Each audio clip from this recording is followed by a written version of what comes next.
Ladies and gentlemen, the session 4, which is the first session of day 1, is Breaking the Glass Ceiling in the Ivory Tower, Women, Think Tanks and Policy Advice. Think tanks are primarily managed and staffed by men, and women are often found in support functions rather in senior management roles. If there are women heads, they need to be concentrated in human resources, resource management, and peripheral programs. The role of women is important to diversity, innovation, and shaping the research and direction of policy at macro levels. This discussion will define specific actions to be taken to promote the leadership and involvement of women in think tanks that were defined at TTCSP's forum, Breaking the Glass Ceiling to the Ivory Tower, the role of women in think tanks and policy advice, where over 400 women think tankers came together to address this issue. I think I can welcome to the panelists on stage. Okay, bless you. So may I please welcome the following panelists to the stage. Please make your way to the stage, and if you can do me the pleasure of sitting right under your names. The panelists, Ibtisam Al-Kitbi, the President, Emirates Policy Center, United Arab Emirates. Sanam Vakil, Deputy Director, MENA Program, Chatham House of the United Kingdom. Natalia Aquilino, Director, Monitoring and Evaluation, Center for the Implementation of Public Policies Promoting Equity and Growth, Argentina. Natasha Jacome, Director of Management Operations, Woodrow Wilson International Center for Scholars, the United States. Amal Al-Breiki, Deputy Head of Trends Council for Young Researchers, Trends Research and Advisory, United Arab Emirates. And I must say I am honored and privileged to welcome the chair, who was actually my doctor, my mentor at the university, Dr. Jawahar Lamdahki, President, University of Bahrain. Dr. Jawahar, I think if you can give me just a few minutes, then Sheikh Abdullah comes to make his announcement. He's right there. Mr. Chairman, the mic is yours.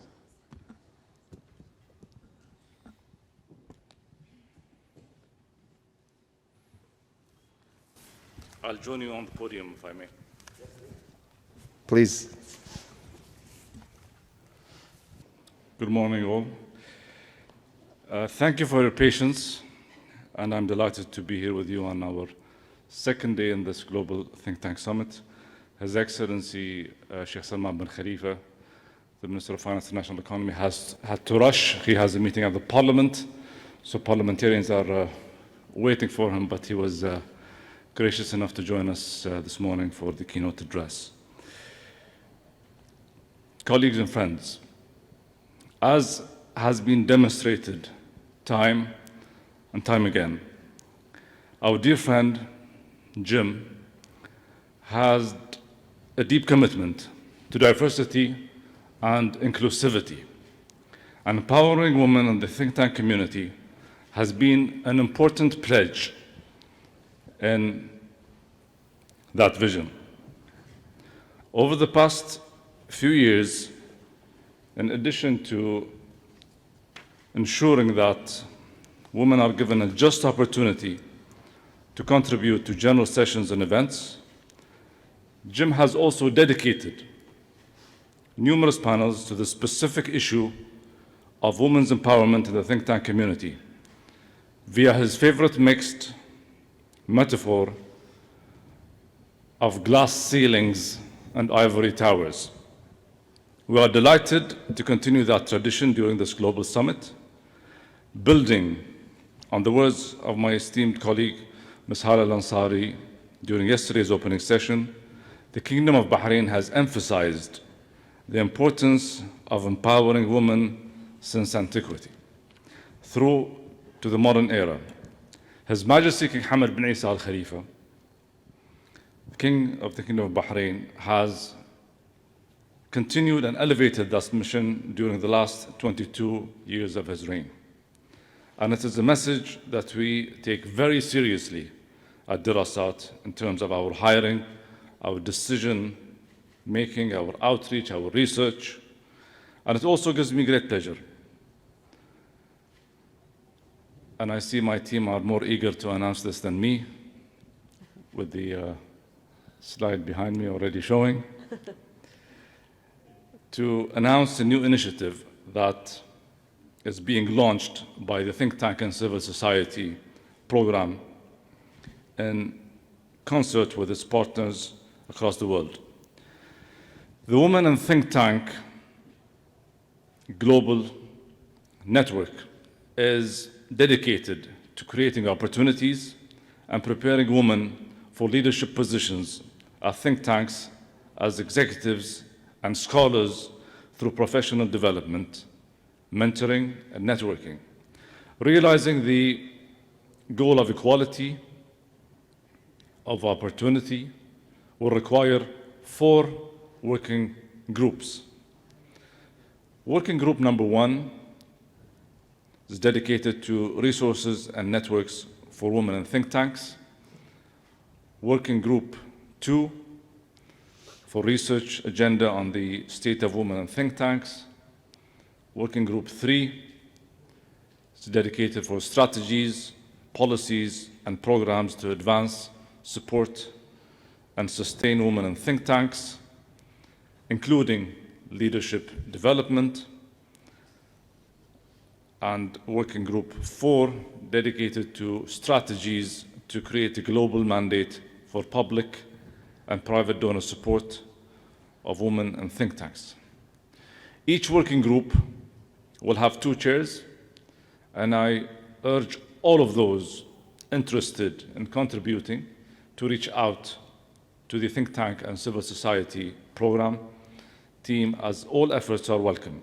In fact, I am happy to report, as you see on the screen ahead of you, that the initiative's soft launch back in October 2021, there has been 559 registrations from the think tank community, representing 336 institutions from 85 countries who speak 42 languages.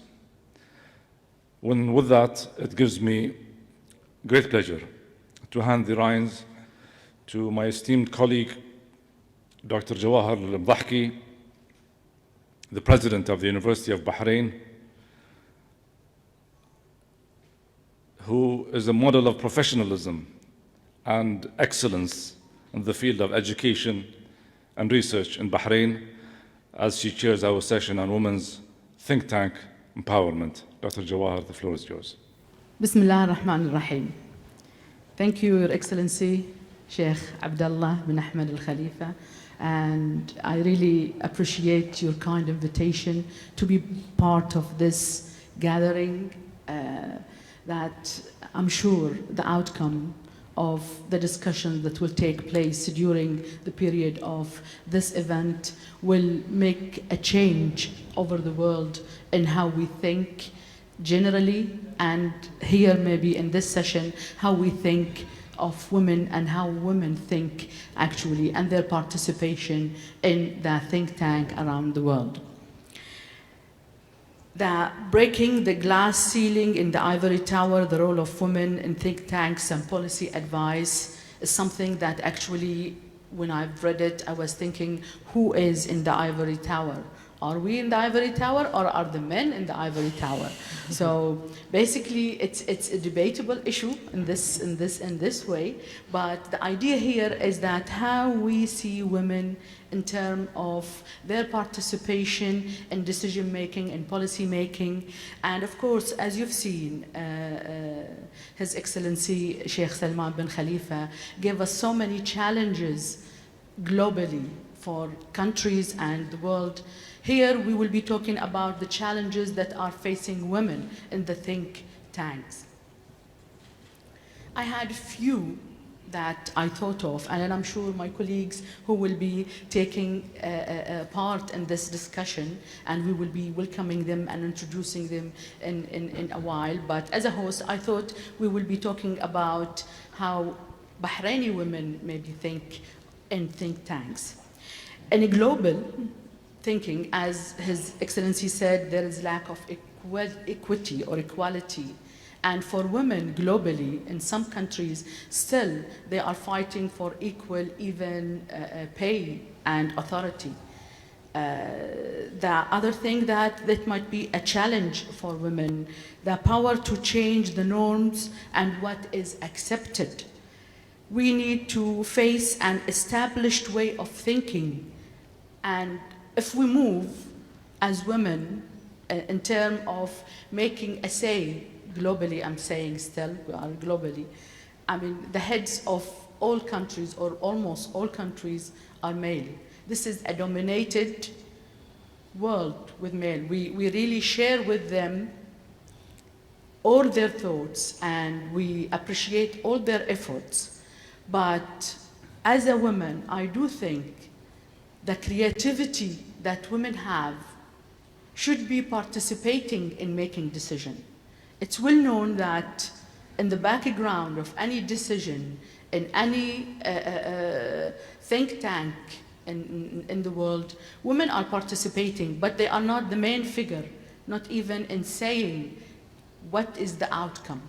Of course, this is not obsolete for everywhere, but this is the general norm. This is the stereotype that people think of when we look at the news. I mean, you will rarely see a woman speaking of what is being happening around the world, mostly men. So I do think that women, in terms of their innovative thinking, in terms of their diversity, they should be participating and clearly shown as participants in what they do. Women, as you know, are creative, multitaskers. This is natural in us women. So I do hope and believe that some of the thought that will come today will generate such improvement in terms of the status of women in the think tank and what goes out. And I'm talking about in different countries here, not just a specific country. If we move to the Kingdom of Bahrain, which I am proud to be a citizen of the Kingdom of Bahrain, we have great opportunities, and with His Majesty's efforts to support women wherever they are, and with her Royal Highness Sheikha Sibicha, the Bint Ibrahim al-Khalifa, the Supreme Council for Women Chair. She is also creating so many efforts to have women seen and build think tanks to support women in a way to be equal to men. I mean, I witnessed so many of her speeches and meetings. She always say, we don't want to give favors to women. We want them to work hard and they have equal chance to be in the posts that they deserve to be in. Since we know, what's going on, we always had equal pay, men and women. We never had any thoughts of there is no equality in that term. Actually, a few years ago or many years ago, when I heard that there are inequality in payment in certain countries, I was thinking, is that true? Because I've never heard of it in Bahrain. So all government entities, they work towards supporting women. We have chances. Me as an example, I work hard. I do my best.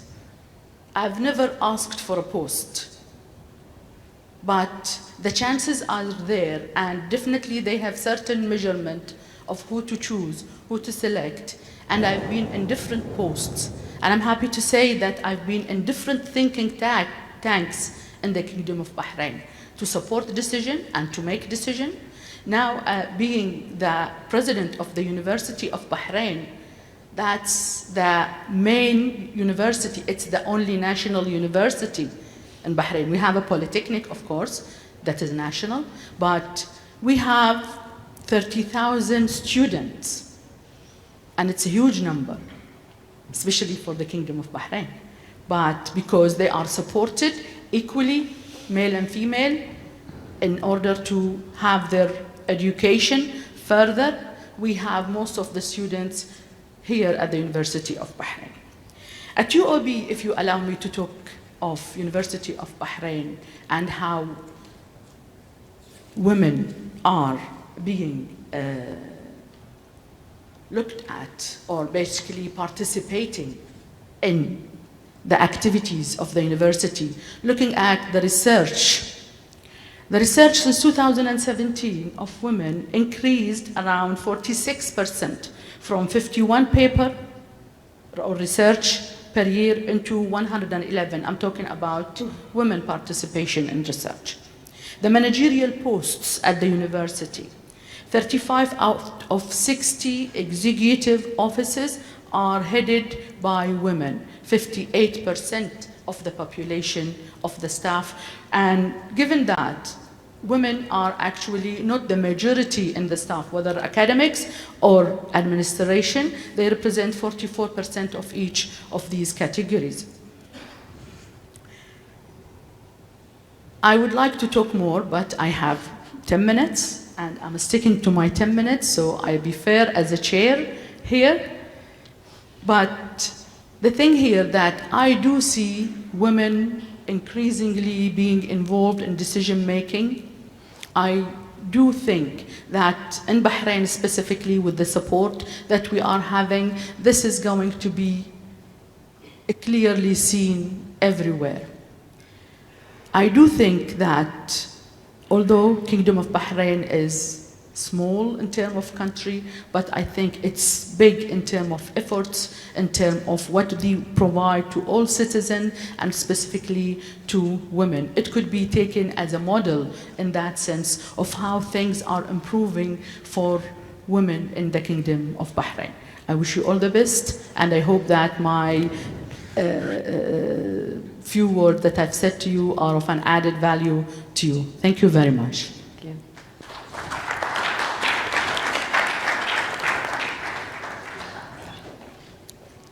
Moving to my colleagues and my co-speakers today in our session, I will be introducing briefly, of course, that if I'm going to talk about each one of them, we will have 1 hour each because they are ladies who paid so many efforts. They are distinguished in what they do. They participated in think tanks, and we would like to have a brief view of what they are, what they want to tell us today in this session. I will start with Ibtisam Al-Kitbi. Ibtisam Al-Kitbi was as one of the 50 most influential women in the Arab world. She leads the Emiratis Policy Center, a well-respected think tank in the Arab world. Al-Kitbi is the founder and president of the Emirates Policy Center based in Abu Dhabi, the United Arab Emirates. Please welcome with me Ibtisam.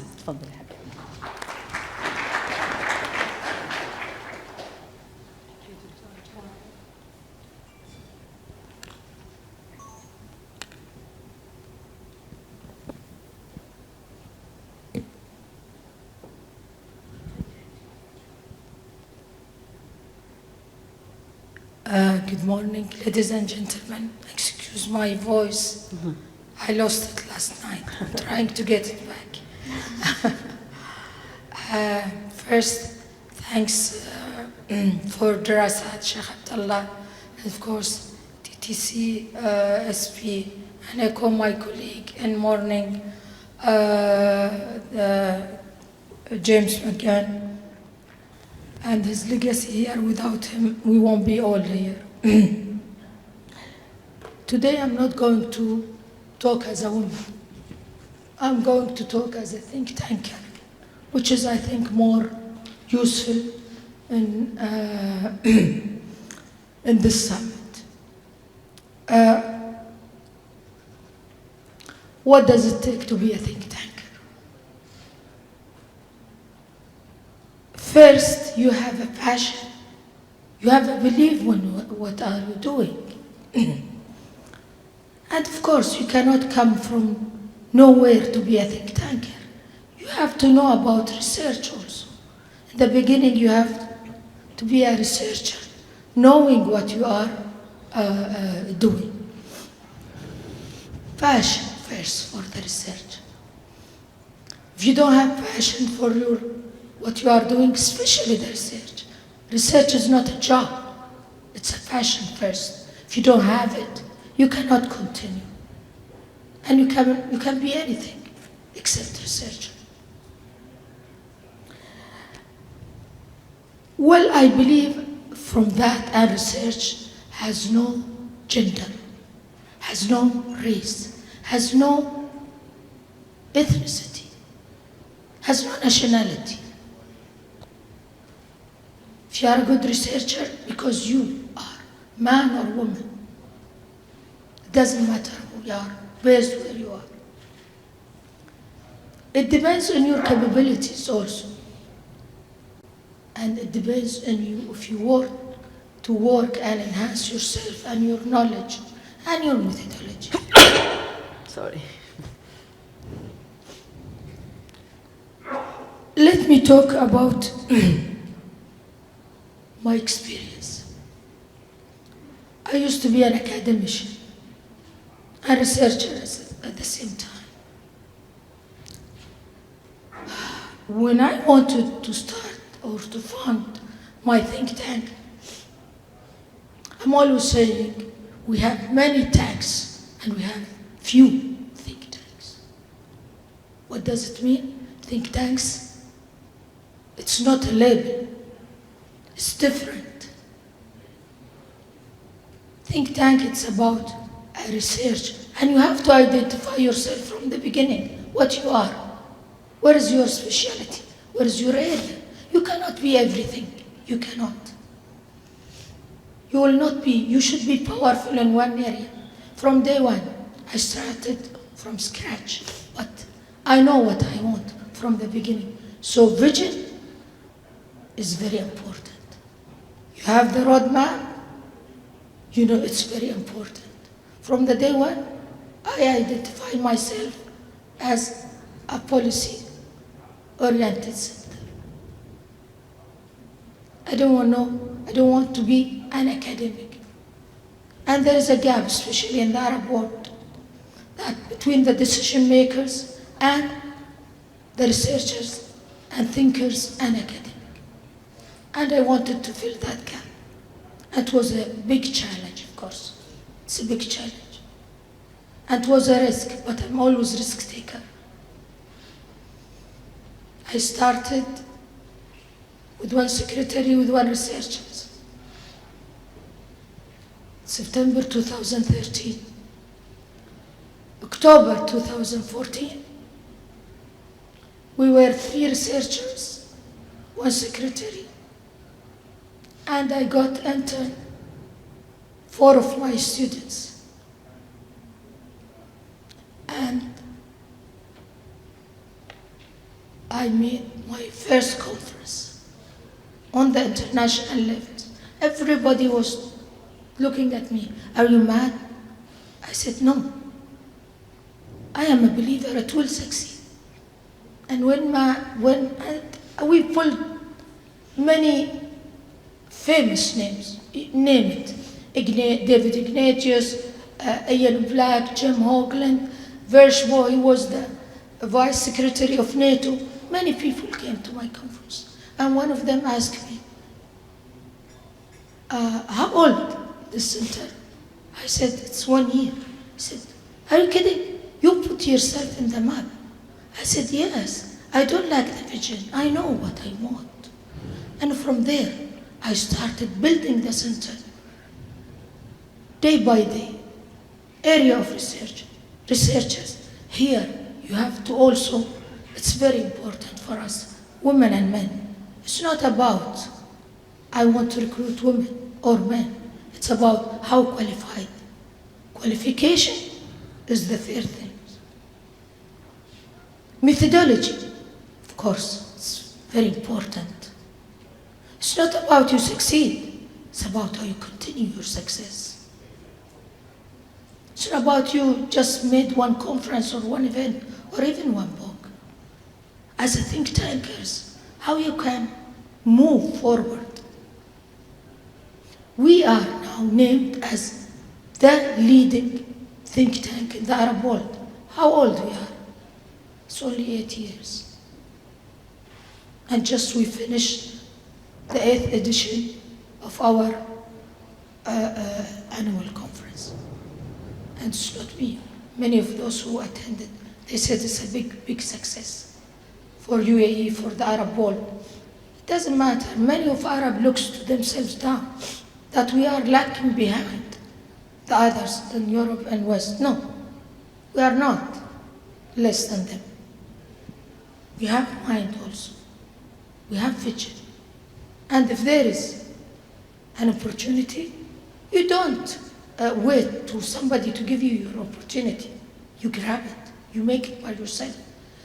In my career, many men helped me, and many men, they were my enemies. But those who they were my enemies, also they are part of my success. It was a challenge. From day one, it was a challenge. And now I'm proud of my think tank. And I am creating a role model for men and women, the Arabs, the young generation. Here, to build a network, how to help each other, not how to hinder each other. I think this summit is very important to learn from each other, experiences. How you can help me and how can I help you? There are areas that is, you guys in the West, you don't know about it. We are the Arabs, we know better our region, and we can help and we can learn from you as well. Thank you very much. I will stop.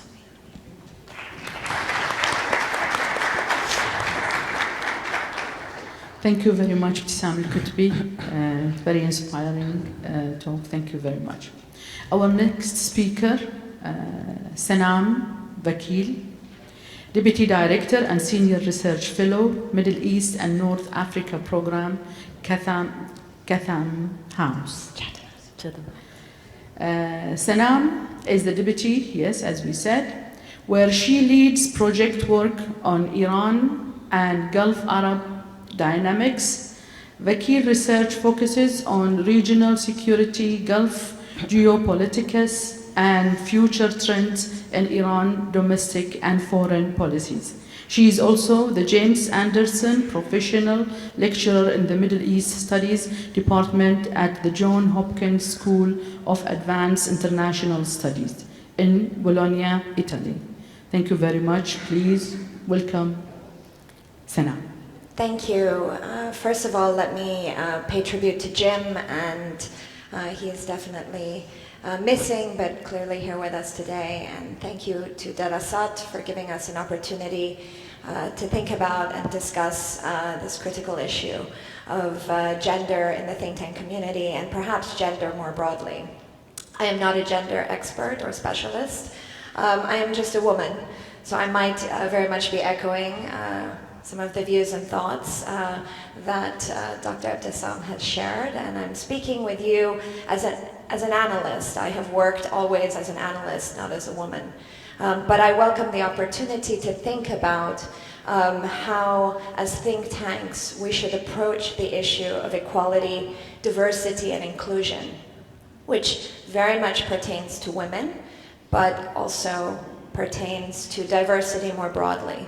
Diversity of identity, diversity of religion, diversity of sexual identity, class, and beyond. And I think as think tanks and think tankers, the community more broadly should work to elevate these issues in a much more meaningful way than we do.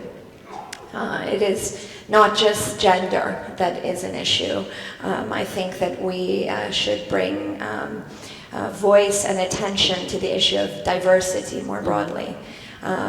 Nevertheless, at Chatham House, of course, we have worked on gender issues, and I thought to elevate and raise some of the strategies that we employ at Chatham House through the work and research that we have engaged in. Chatham House has published a gender toolkit that I'm happy to make available or share with anyone who's interested. I would suggest that it can also be a diversity toolkit, not solely a gender one. Gender-sensitive approach or inclusivity is essential to the resilience of any organization. It allows very much for awareness and diverse views and ideas to be reflected in the way we communicate, the way we elevate issues, the way we engage with policymakers. And so raising awareness about the importance of diversity and providing representative views, I think, in our think tanks and in the think tank community is essential to our work as being effective and seen to be, reflecting what exists on the ground. Our gender toolkit raises a few issues that perhaps might be useful to consider. I'm going to raise 4 of them as what we recommend and what we try to employ in our organization. First of all, a diversity toolkit or gender toolkit should be embraced by the whole think tank. This is not an issue just for women or for minorities. This is an issue that should be a whole of think tank buy-in is needed, from senior management to support staff, and there are strategies to creating a whole of think tank approach. An action plan is very much needed, and that action plan should provide feedback and provide voice to all levels of an organization. Focus groups can be organized, open discussion among the community should be very much encouraged. And I think this is necessary for the elevation of marginalized individuals in a community, in an organization, to better understand each other's position and each other's viewpoints on a variety of issues. As part of an action plan and through working group discussions and focus group discussions and private discussions, I think a think tank can create incentives to address diversity issues. These incentives can be through very basic policies. For example, not having panels that only provide a certain perspective and viewpoint. Oftentimes, we're hearing more forcefully that we shouldn't have manels, and I think that is important to push, but we can move beyond manels, and we can definitely also not have a panel of 6 women. And perhaps we should be having men here with us today thinking about raising the issues of diversity, inclusion, and equality within the think tank community as well. So I would call on that approach as well. Diversity can be reflected in awarding of grants, of mentoring, of creating networks within communities and among different think tanks as well. Again, to bring women together, but to bring different perspectives to the table beyond the sort of dominant one that has very much monopolized the discussion. I think we've heard about the importance of data over the past few days, and data is very useful. And I believe that's going to be a big part of the new initiative just launched right here, right now. But data helps us understand what is working and what is not working, and helps to inform and create better practices. Providing statistics and providing qualitative as well as quantitative data can also be very important to this approach of diversity and inclusion. And finally, I would just say that above all, I think consistency is key. This consistency, of course, has to be led from the top and led by management of think tanks and institutions. Leadership is important. And the leadership should not just be providing sort of tokenistic support to women or minorities in organizations, but rather leading by example, through including diverse voices in conversations, through engaging with diverse voices in management, and engaging also with the diverse layers of the organization so that everybody is heard, so that there is more accountability, and so there is more representation. Above all, we believe, and I believe, that this sort of process creates an inclusive and resilient organization, an organization that can focus on what its principal objective is, and that is to inform, conduct research, and engage in policy, but without creating a strong and inclusive foundation, of course, then we don't get to work on what Dr. Abtesam very much eloquently described as our passion, which is our research, and the real mandate behind our work and why we are here today. I will leave it at that. Thank you very much, and looking forward to hearing the other views and the discussion. Thank you. Thank you very much, Sanam. It's very much, I agree with most of what you've said, actually. Thank you very much. Our next speaker, Natalia Aquilino. Natalia is the Director of Public Policies Monitoring and Evaluation Program at the Center for Implementation of Public Policies Toward Equity and Growth, one of the leading Argentinian think tanks. Natalia's experience in processing of institutional articulation, strategic planning, and in the design, implementation, monitoring, and evaluation of public policies of national, provincial, and municipal scopes. Please, Natalia. Thank you so much. Good morning, everyone. It's a pleasure being here representing CPEC. I would like to share 4 points. I will make it very brief. I'm not a gender specialist either. I'm more an evaluation policies person. But I would like to first thank TTC-SP for its continuous support to these engagement meetings. And of course, thanking Derasat as well for amplifying our voice here today. And of course, I would like to thank CPEC for letting me be here. Secondly, I would like to make a big recognition to Jim. I think we all knew him and impacted in our lives. In mine, it was very important when we also hosted together the Latin American think tank a few years ago. And I also would like to recognize his work towards bringing together women. And I think he made a great job in doing this, especially with the last think tank summit that was held by you, organized and every woman. I think it was 1,400 women participated in that. So I think that initiative needs to go on, and I hope we all together go further with that in the near future. Third, I would like to say that maybe on this diversity, gender issue, I fully agree with what my colleagues just said. We cannot be any further than where our countries are. I mean, we are very limited by the discussion that is held in our own countries. And I think as a think tank, we need to move that frontier. We need to cross that border and take the lead in getting the next topic of discussion. But I would like to say that what I learned yesterday from our panelists here in the think tank summit.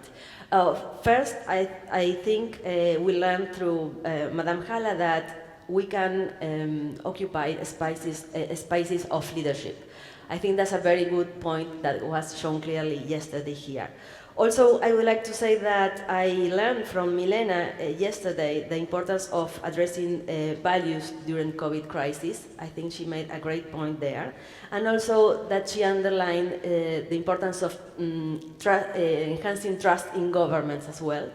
I noted that Lydia, and I would like to say that as well, she proposed us to try to look at the importance of trust in knowledge, and she aware us on fake news, and I think that's that communication on trust and veracity of research is very important. And finally, I think Stormy was very focused on stress ethics, and she proposed also a code of conduct and code of ethics for think tanks, which I fully agree, of course. And this kind of preoccupation that was about having better jobs in think tanks, I think that was a very good point as well. So from the woman's perspective that we learned yesterday, I think we find at least 3 common things. And that is the preoccupation about values. That's always in the discourse of women's, and I like to underline that. The focus on ethics, I think it's always in our speeches as well, and the care, no? I think we are natural carers. So those perspectives I was very mobilized by, and I think we need to take the lead in our own think tanks and in our own regions in doing this. So as the panel was talking about the specifications, I would like to propose 4 specifications to make it very concrete and think of an action plan together. The first one is that as think tanks, we need to widen accessibility to think tanks, and we need to be more open in when we recruit people, in the specifications that we also promote when we open certain jobs. There's a good example of the United Nations, and they are prioritizing women in some positions, so I think this is something we can also do as a community. Second, we need to increase transparency, and we need to measure ourselves more by advance and progressing in including diversity in our think tanks. We need to have some indicators that we can share. For instance, the salaries and this balance between men and women, that we need to really know what's happening in think tanks within these points, because we really don't know.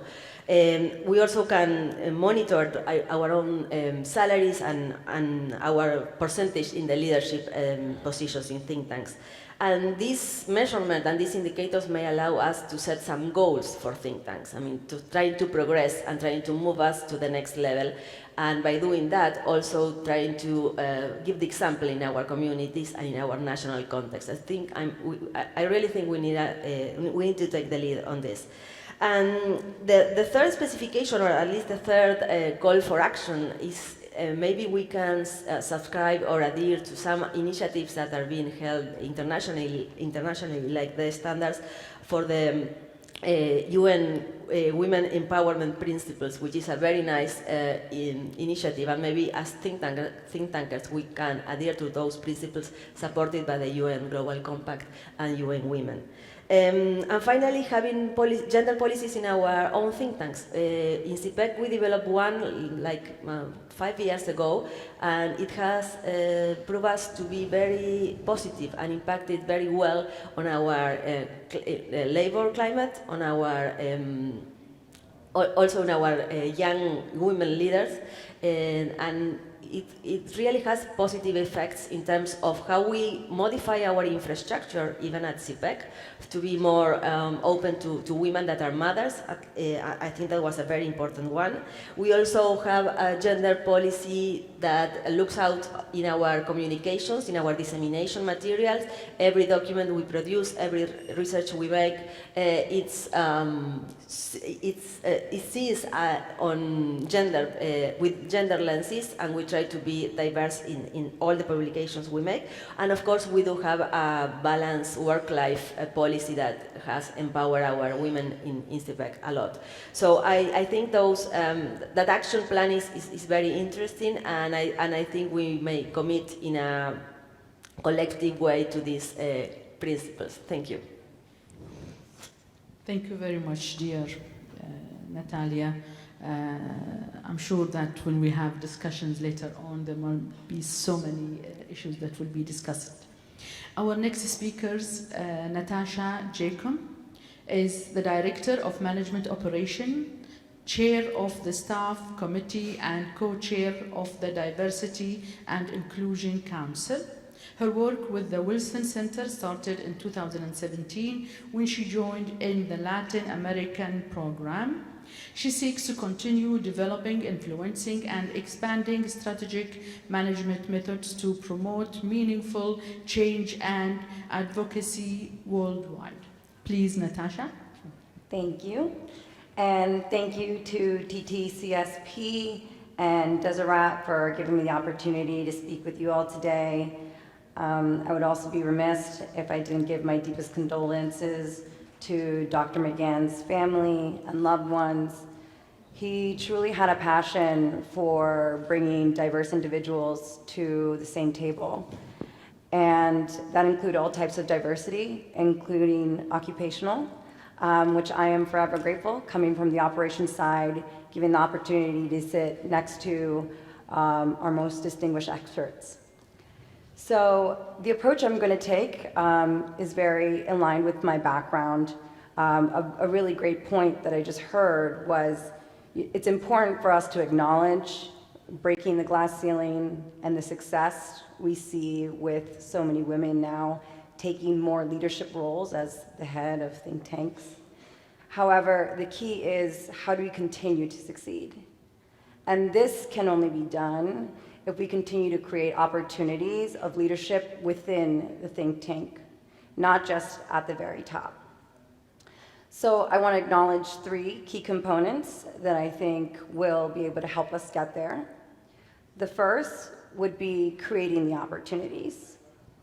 And frankly speaking, it means putting funding behind the opportunities, putting your money where your mouth is, making sure that we have enough funding to help create these opportunities and to enable the research that will continue to create these opportunities so we're attracting the women to the think tanks and informing them of these opportunities. The next is empowering the women once they access these opportunities. These opportunities come in all shapes and sizes, very junior levels and very senior. At a senior level, we need to make sure that the women are empowered and they know that they have the authority to make the critical decisions, to take the think tank to the next level, and to do their job. On a junior level, we need to learn how to share our authority. How can we make our more junior staffers know that they can make critical decisions in certain points and that we will support them if they fail? And make sure that women know that if they do fail, that they will have a second opportunity, just as a man would. The third is sharing our knowledge and experience. I, in this point, push both our women and men to mentor more. For our women, I would push us to be not so anxious and nervous, that one day the person that we mentor will replace us after we fought tooth and nail to be the only woman surrounded by men. The truth is, she will if you do a good job. But better than that, she will replace the men that surround us. For men, I push you to not be timid and cautious to also mentor women. My personal experience is my mentor is a man. And he made sure to focus not on the big difference of our career based on our gender, but all the similarities and the obstacles and challenges that I would face. And when there was an opportunity that came up that was specific to my own experience because I was a woman, he made sure to listen in a non-judgmental way. And if he could not give the perspective that was so helpful, make sure that he connected me to somebody who could. And that is crucial. Sharing that experience and being a mentor is important, but also sharing the knowledge that you gather throughout your experience. Another fact is that for every 1 woman, 5 men have negotiated their salary. I had a very personal experience with this as well, with my mentor, thankfully, when I was looking for a new position, taking on a lot more tasks within the organization. You know, very frankly, transparently, I asked him, you know, this is the work I'm doing based on your experience. What is the value? You know, what am I worth doing this work? Therefore, I felt pretty prepared going to negotiate my first salary. Just happened to be with a woman. And it was a good negotiation. I was definitely nervous. It was my first time. But what stood out to me the most was right after we had the conversation and I was leaving, she took a moment to step aside from this current interaction and congratulate me and share that for the last 15 years that she had been working in this leadership position, she had never experienced a woman negotiating her salary. And that stood out to me so much because, of course, I was nervous. It was my first time. But how could it be her first time after 15 years to hear a woman negotiate her salary? And the truth is, you're only empowered to do that if you have the knowledge and if someone has shared with you what your value is. Many times women are so enthusiastic and grateful for the opportunity that it's hard for us to question if that's exactly what we're worth for the work that we're doing. So how do we make sure that these three components are taken and embedded into your organization? It has to happen through your culture. Your culture has to change, and the only way to do that is from the top.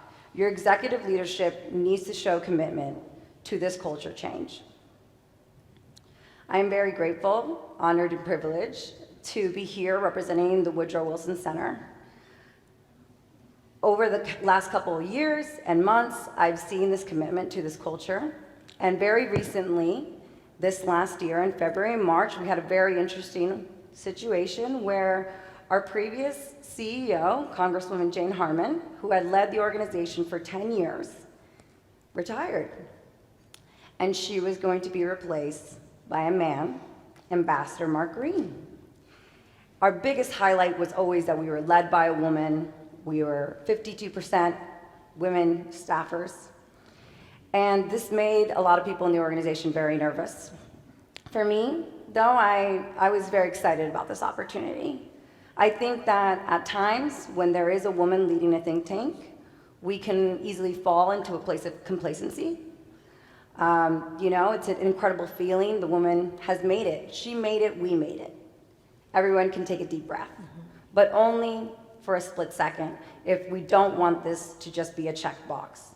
If we don't want this, even if it's the biggest checkbox of the organization.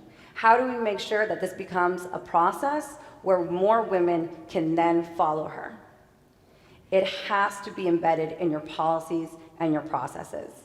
Thankfully, I'm very proud to say I've seen my new CEO empower all the women that surround him in all different types of leadership positions and make sure that I am focused on changing the policies and processes so that women can grow within the organization.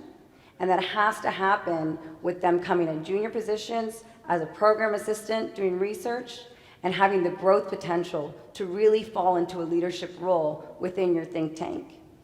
And if you want your culture to change, you need to take the time and change your policies as well. Thank you.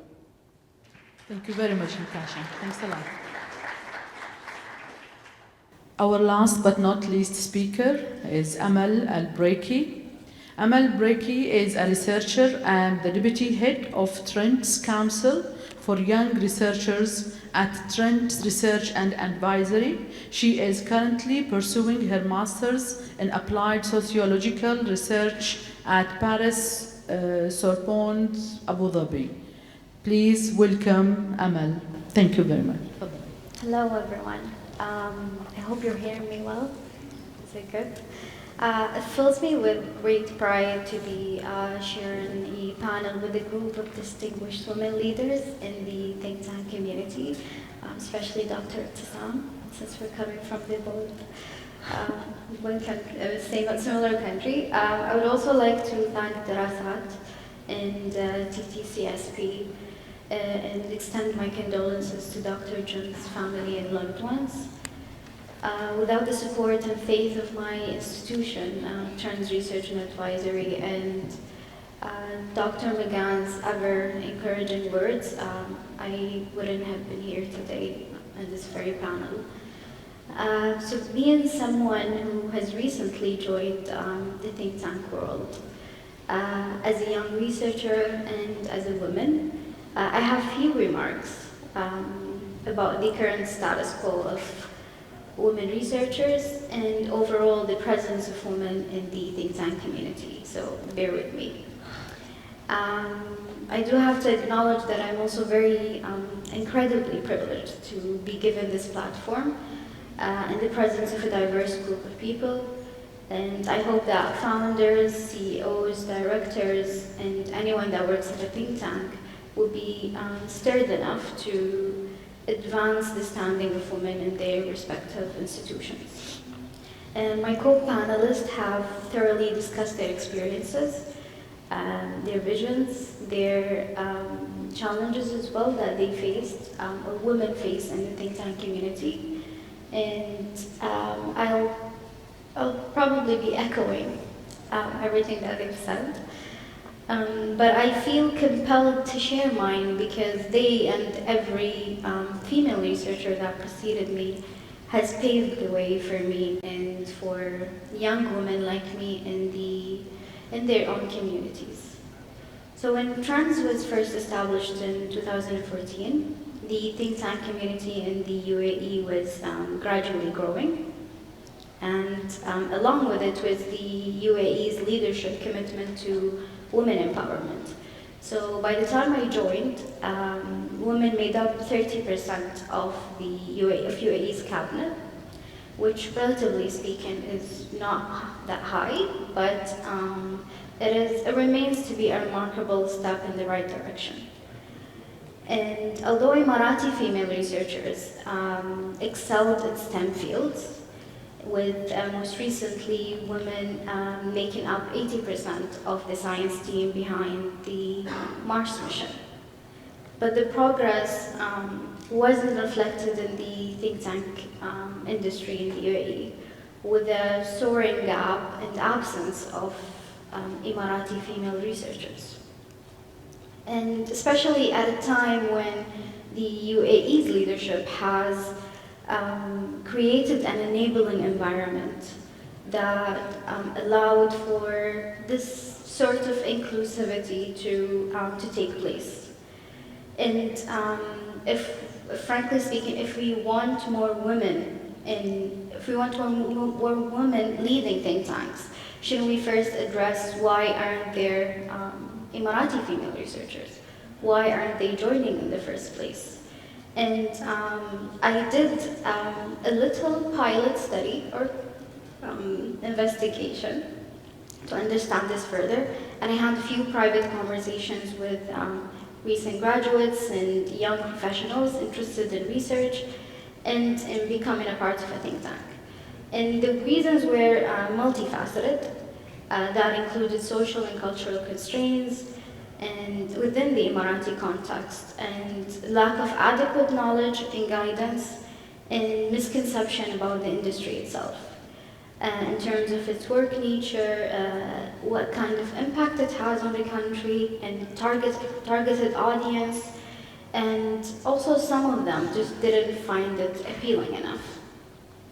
So within my limited capacity as the deputy head of Trans Council for Young Researchers, my team and I, which I can proudly say is dominated by brilliant young Emirati females, found that we might be able to bridge this gap through awareness.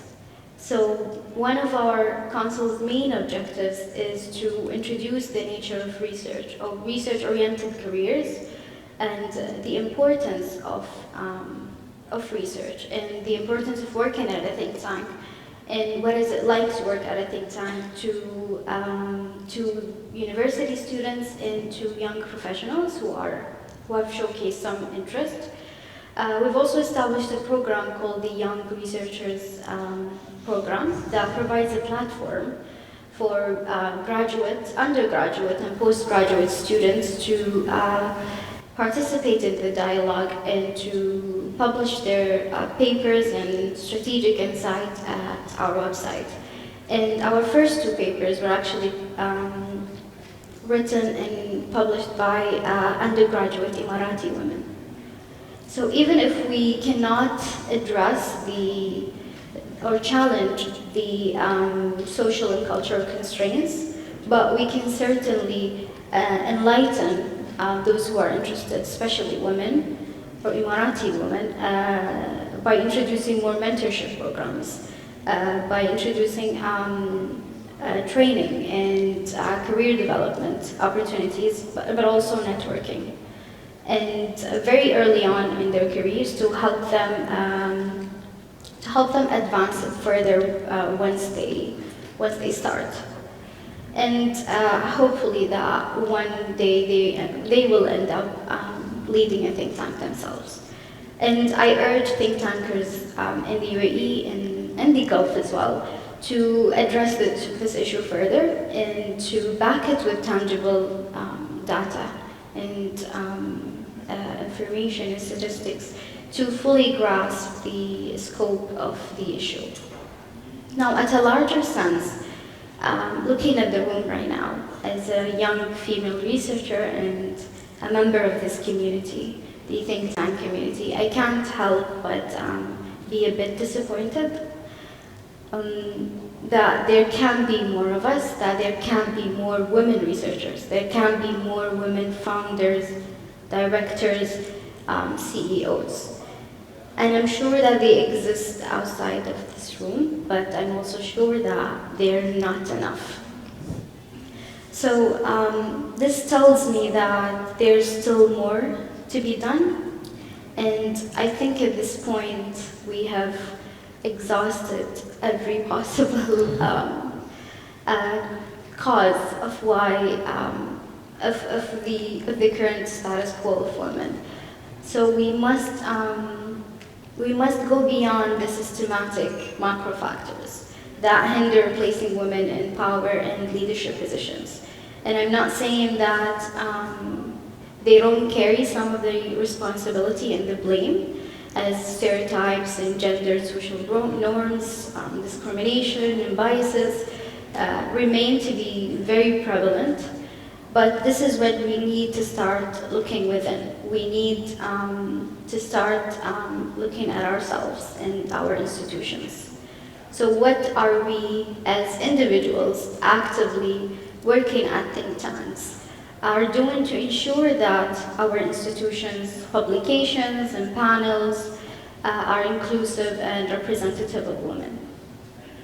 And are we aware of the number of women in our institutions? Are we aware of the number of publications by women published by our institutions? And are we aware of our spaces of dialogue are available for women and inclusive of women?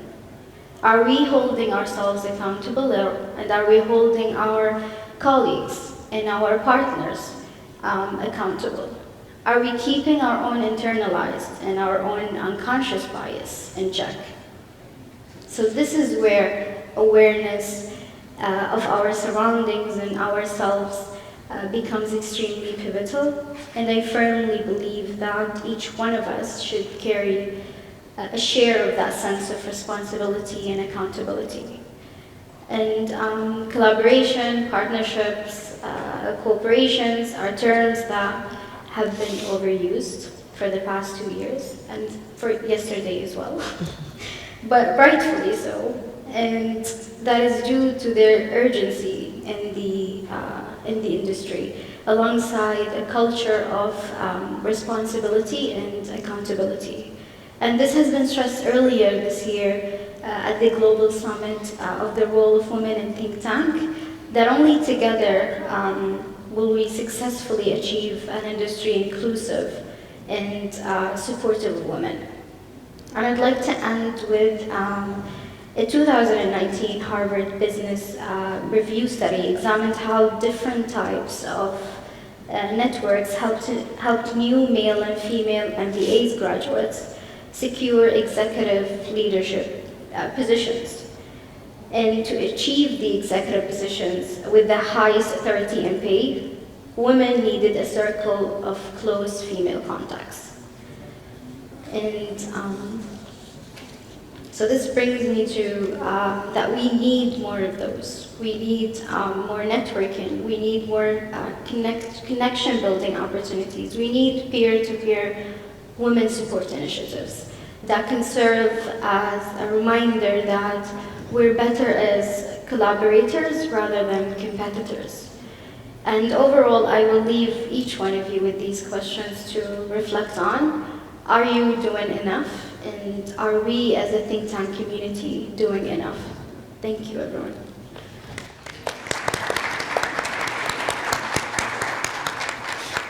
Thank you very much, dear Amal.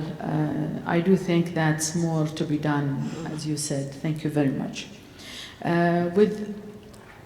After listening to our speakers today, we have about half an hour for any questions, any points, any comments that any of our colleagues in the audience would like to ask any of our speakers. Please. Yes, please. تفضلي. Yes. Thank you very much. Thank you, panelists. And women are always an important topic in any area. I just wanted to make a couple of quick comments. Whenever we talk about women, whether we're talking about think tanks or in any other field, we always have in mind the number of women involved, the number of publications that they produce. It's not about number. It's about how much they add to the value of the organization. When people are good, it really makes absolutely no difference if it's a male or a female. So that search should not be after numbers, but should be in unleashing the talent of women so that they can add more to their organizations. And the minute this happens, by the way, people are going to forget about gender altogether. In Egypt, we've had studies that estimate that if women are really involved in the economy, this is going to increase the rate of growth of GDP in the next 10 years by more than 30%. So there is a lot of room, but it means there is need to do actions. I agree very much with what Natasha said on stage on the issues and on the relations, and I think whenever we talk glass ceiling or ivory towers, whoever is responsible for the glass ceiling are actually the men. So in any discussion about the role of women, it's very, very important that the dialogue between men and women take place. Why are they threatened? Why do they feel uncomfortable? What is it about women that makes them unwilling to have them on board? Only those kind of dialogues. Okay? So I would have loved to see a couple of guys with you on stage so that you can debate the issue. I think it's important to involve the men. Thank you. Thank you very much, dear. Thanks a lot. Anybody would like to add, or any of our male colleagues would like to answer the question that was just raised? Yes, please. I wasn't prepared to answer the question, so perhaps the question might be posed again. I did want to respond to the Harvard report that Amal has mentioned. But first, what was the question?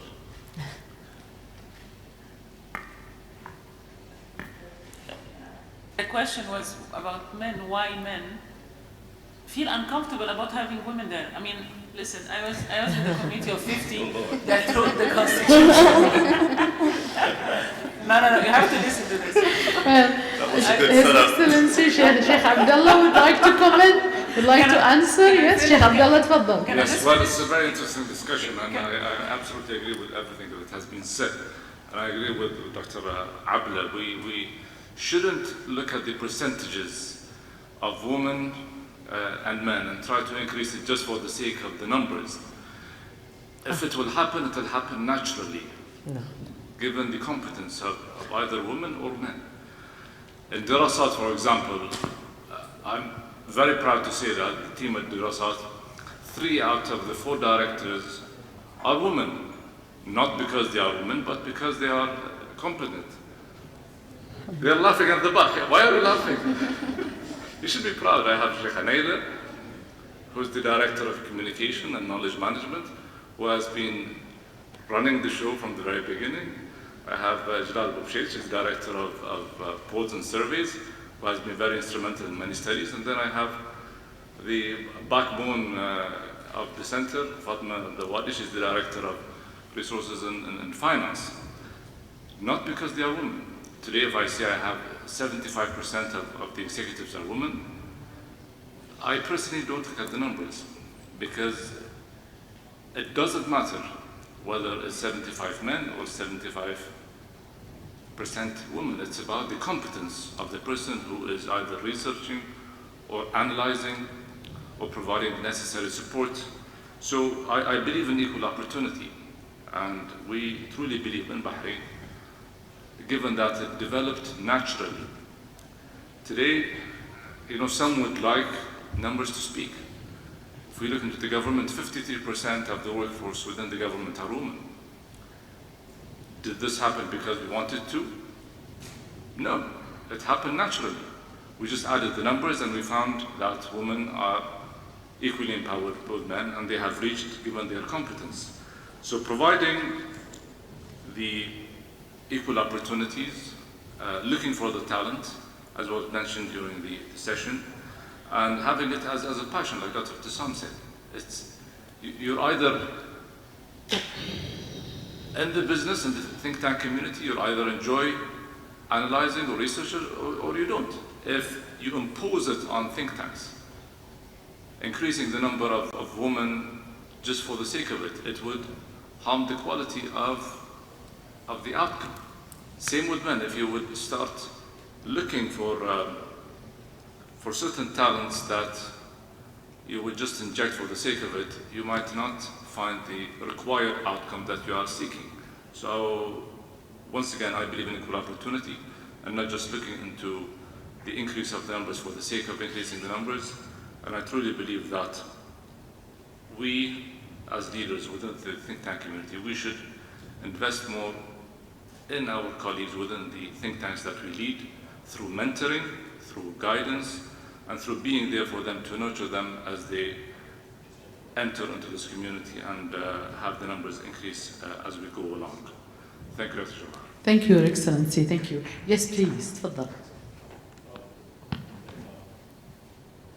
I would say thank you for that wonderful interjection, because we certainly agree with what you've done is outstanding, and we certainly applaud you and those who are like you. To the report, Harvard, one of the concerns that I found in that report, if I think we're looking at the same report, is that women have a tendency to shy away from negative feedback or critique because of the history that they have with that critique as a tool for suppression, whereas men will rate themselves only after they have had the tendency or the benefit of getting feedback because it's been more beneficial to them. So women have a tendency, based on that report, to avoid feedback and even shy away from their fullest potential for fear, whereas men will not shy away from negative feedback. They will only rate or evaluate themselves after having sat through the grisly or torture chamber of getting feedback. And so I think, this was information that I shared with some colleagues of mine in another conference. They thought that they needed some training on race and other issues. But as we did more digging and more research, what we defined was the need for a broader framework to address all types of diversity, I think, as many of the panelists have already said. And this was an issue regarding gender bias and gender preference that sort of fell out and revealed to us why women don't tend to reach their fullest potential, even though they have the capacity and even though they may have the drive and the ambition. Historical factors play a major role. And so I think it's very important. I say this as a person who has two boys who are adult males, of course, and also two female adults.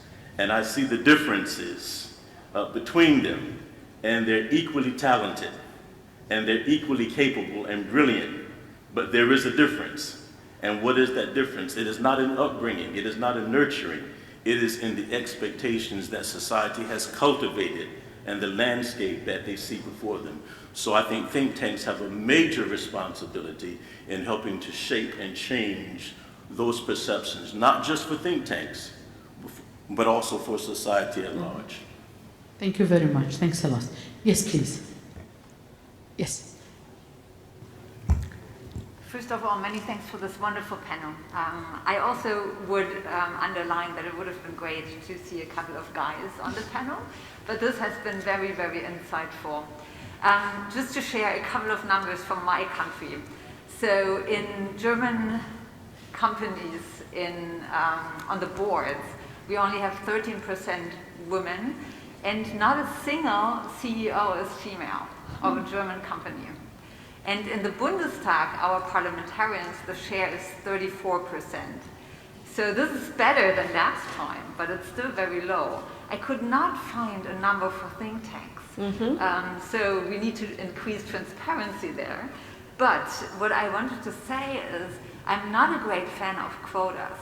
And I'm also absolutely agreeing that it needs to be a qualitative-based decision. But I also, at least in my country, it's not coming naturally. Yeah. Because there has been so much talk, and still there is no change.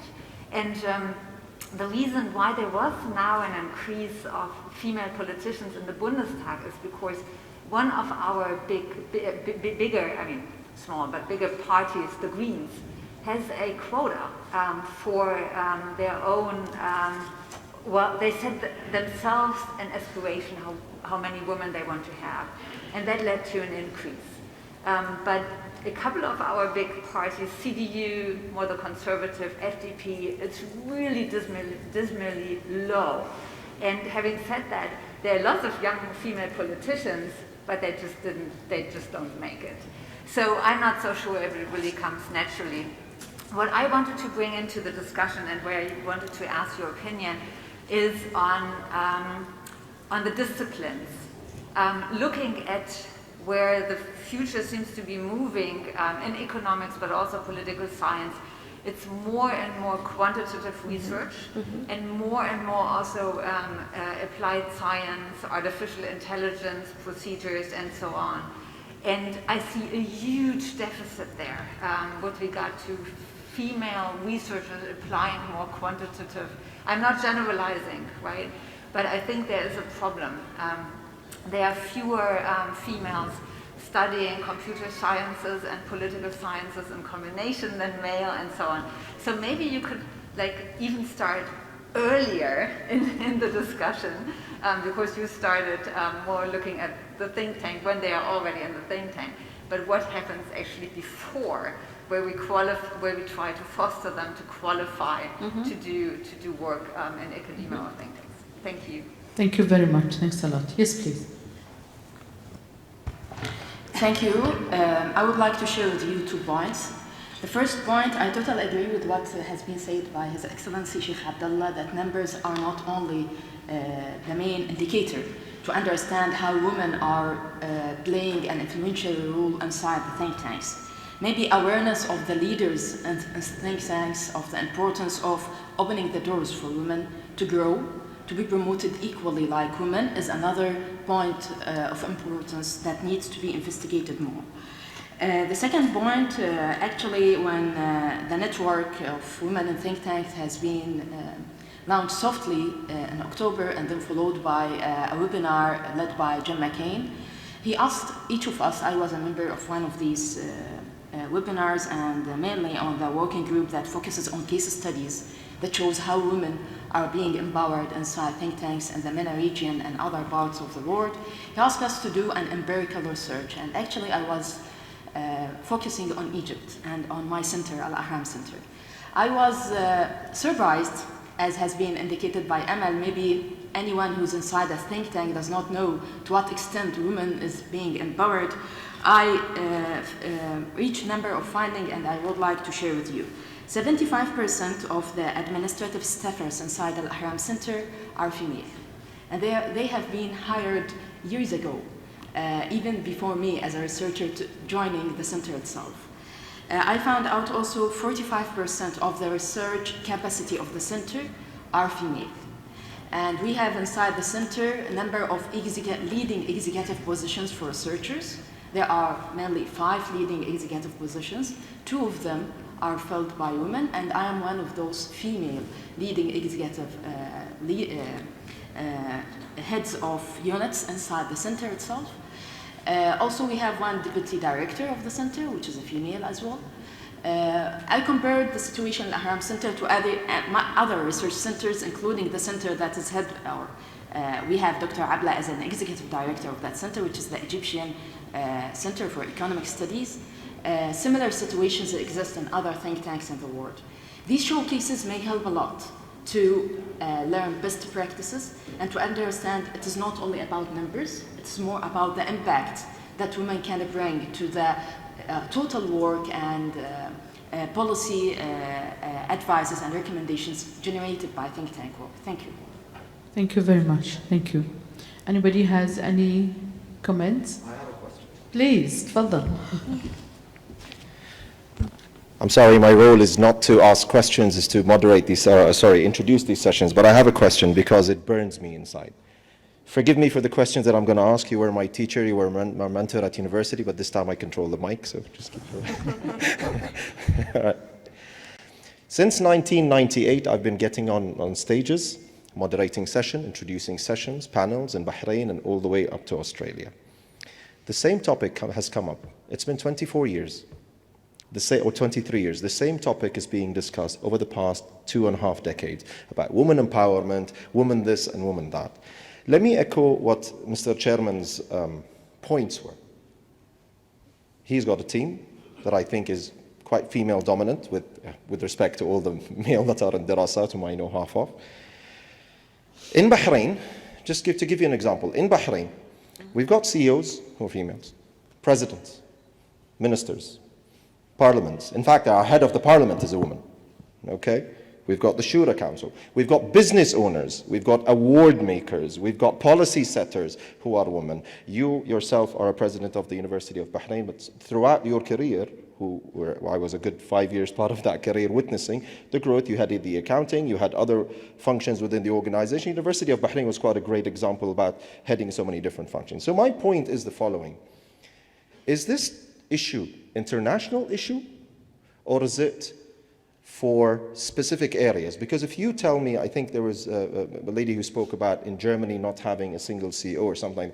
Is it a territorial issue?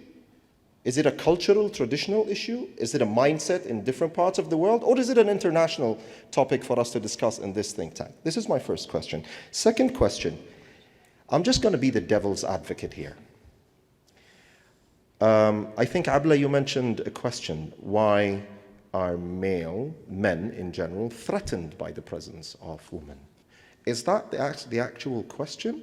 Or are females, in many instances and examples, being unsupportive to each other? I'm just going to throw a question here, just to be the devil's advocate. Because in all honesty, when quality is being discussed, I don't think the brain, God hasn't created different brain sets. I know that we've got different sets of emotions, but if we're talking about caliber, if we've been to the same schools, the same universities, the same training, and the same upbringing, I'm not sure what are we discussing over here. Are we discussing policies being set? Because if you tell me that you want female dominant policies, then the issue of equality does not exist anymore, right? So what are we discussing over here? Are we discussing supportive?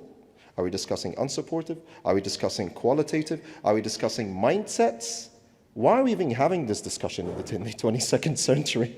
So anyways, I know so much, but I just wanted to be the devil's advocate just to spice this up. Mr. Chairman, forgive me. I know this is not my role, but I just wanted to just add a few points. Thank you very much, Hisham. No, actually what you've said is basically to have like brainstorming of what's going on. Is it international? Yes, I do think it's international. Otherwise, we wouldn't have this international conference speaking about such important issue. And the question that Abla raised, actually, that's why I said anybody of our male colleagues will be answering it, because we as female, we don't know why, with all of this creativity and the participation and the support that women have, I'm talking internationally here, why we don't find in a country such as Germany, which is a very developed country, such an issue would be raised here. Yes, please, Abla, you would like to say something? Sorry. Yes, since my question triggered a very interesting discussion, I should comment on the last points. It is an international issue, by the way. If you go to Japan, I was very surprised. In Japan, women hardly have any rights in the business, for example. So it's not local.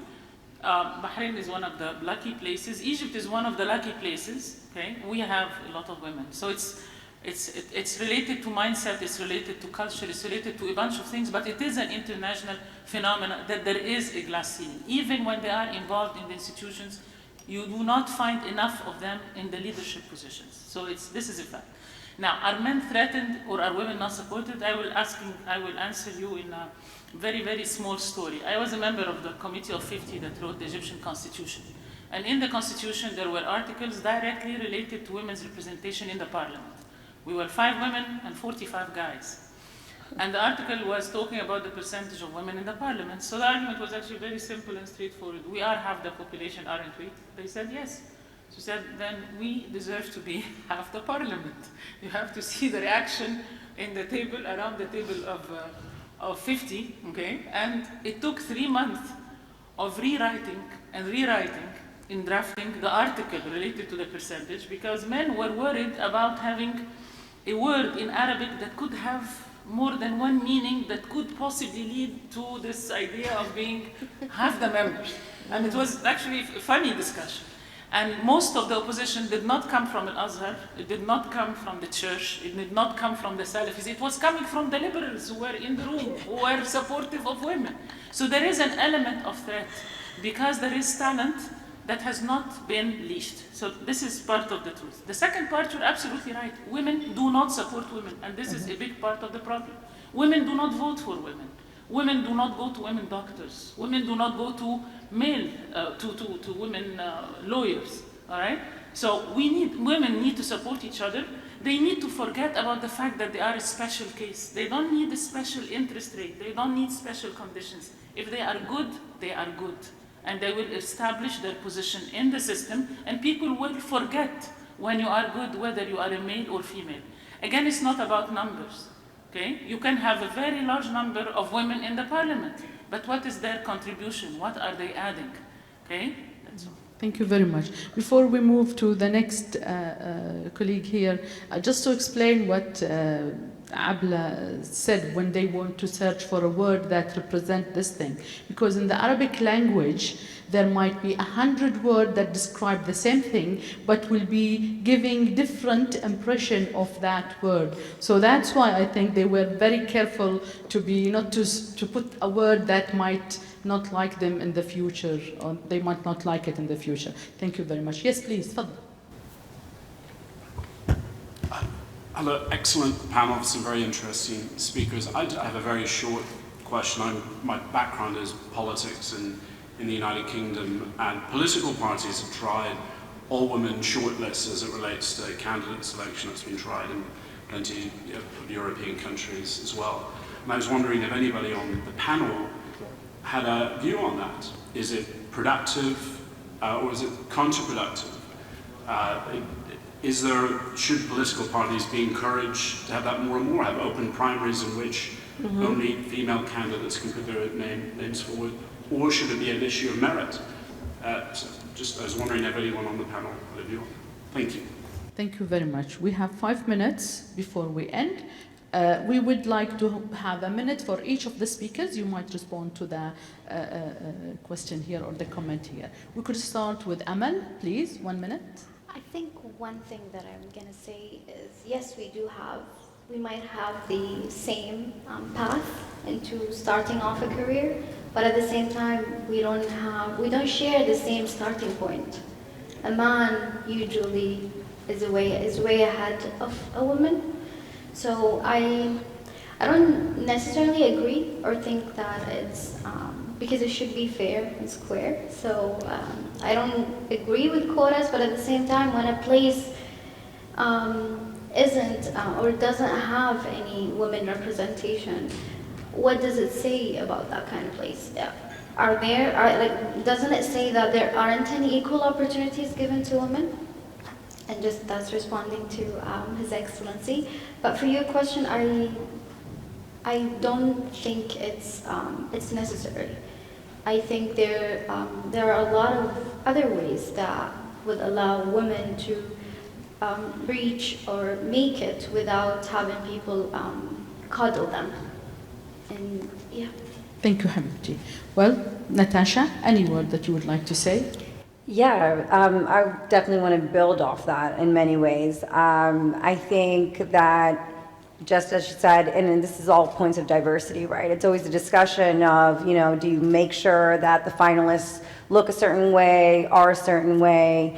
And in many sense, it makes sense if you don't start at the same point, then how do you make them compete at the same point, right? It's a tough discussion. And the rest is, how do you take for granted, I guess, you want to fill this portion of what you're dedicated to. You want to make sure that you're having this representation, especially in this point in time where pictures are everywhere, perspective is everywhere. You want your organization to look like the most diverse, to be the best, right? However, when it comes to merit, how do you make sure that it's equal, right? That you're choosing the right person, and that's the unicorn, right? You choose the right person, they're the best candidate, and they're extremely diverse. You just, it's awesome. So anyways, one thing that I wanted...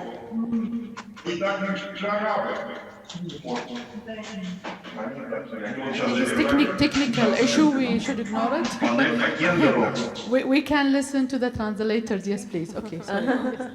Yeah, just my final point is, and I did say this earlier, and I just want to reiterate, because it's a really good point, and my personal experience is us as women really need to do better. Majority of the people who have mentored me, who have reached out to me, who have tried to make me succeed in my career, unfortunately, have been men. And many of the times that there's somebody working against me, it is a woman. And it hurts a lot, right? It's, why don't you want me to succeed? Why don't you want me to be as successful as you are? So in that way, I do push us all, especially us women, to continue to build those bridges and encourage and empower other women, because we really won't be able to ever be equal unless we bring more to the table, because there's not enough of us here. Yes, Thank you. Thank you very much. Agree with that. Natalia, just two quick please. points. One, at our industry level. I think we need numbers at our industry level. We don't know how we are performing as a think tanks in terms of how performs in private sector, in public sector. So we need to know more about how are we performing in gender and diversity in our own industry. Unless we don't know that, all of our comments are going to lack of evidence. So I fully encourage ourselves to have evidence on how gender is performing in our industry. And the second point, I think, is very nationally determined. We don't have a universal response for that. So in my country, quotas always worked, because in Latin American context it's very different from what you describe it here. So it will work in terms of political parties, which actually is, we are doing that way, and it worked very well in terms of our Congress and our parliaments, where otherwise we didn't have any women at all, like less than 5%. And final point is that at least in our fundraising dinner, which is a big event in Argentina, 5 or 7 years ago, we had 95% men. So we needed to put an affirmative action in place as a think tank. And what we decided is that in every fundraising dinner, we are going to make a picture of women. So if you take the first picture back 7 years ago, it was like 8 women among 1,000 men. And if we look at the picture this year, you will see that we have at least 30% of women. So affirmative actions, at least in our context in Latin America, are still much needed to support that woman and to make women support each other as well. Thank you. Thank you very much. Sanam, 1 minute. Thank you. I would just like to echo, I think this is an international issue. An international issue because, frankly, we have to call a spade a spade. Patriarchy has been there for much longer than this discussion, and women have been instrumentalized as KPIs, as quantitative representatives in political processes over the past 20 years, but not much before. So to move beyond being instrumentalized, we have to be empowered, and that has to come from an institutional level, but it also has to come from a societal level. Consciousness, diversity consciousness, gender consciousness has to trickle down through education systems, through processes that are very broad. And so what quotas, I think, are very helpful, but at the same time, we as women, me as a woman, doesn't want to be where I am because I'm a woman. It's offensive to be called and asked for my female opinion when my opinion is no different than a man. So finding a balance in the process that creates empowerment, education, and supports merit is clearly what we need, and it has to come from society writ large. Thank you. Yeah, I am a professor, so I have to answer you from scientific view. There is a rise of feminism movement in the world, and that's what's bring the women issue always there, but also exaggerated. In my last conference, I asked a prominent scholars to participate in a panel. I said, is there any woman in the panel? I said, what does it to do with the woman in the panel? He said, no, because if there is no woman, I will be accused. And you say there is no woman, and this is a feminism against us. I said, come on, I am a woman, the think tanks, and this is the issue. It's not related to man or woman in this panel. It's related, you are expert in this issue or not.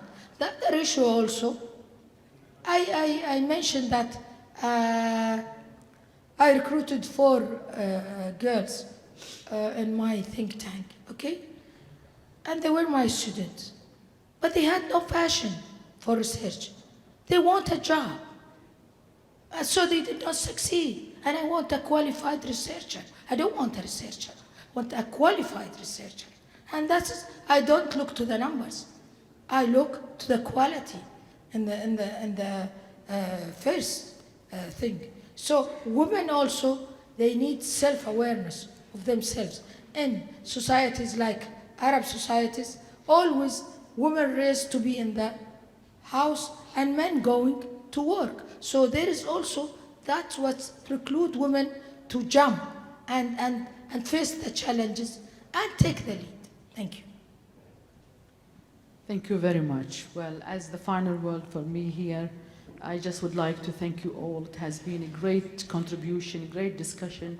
I was very excited to hear about all of the thoughts, and I had so many ideas in my head, thoughts in my head, even of how to lead my institution in that sense. Thank you to all the panelists here. Thank you for your concern and full attention for what we have said today. And I would like you to enjoy Bahrain. Bahrain is a very beautiful country. I'm not saying that because it's my country, because I know that for sure. Thank you very much. Thank you. Thank you very much.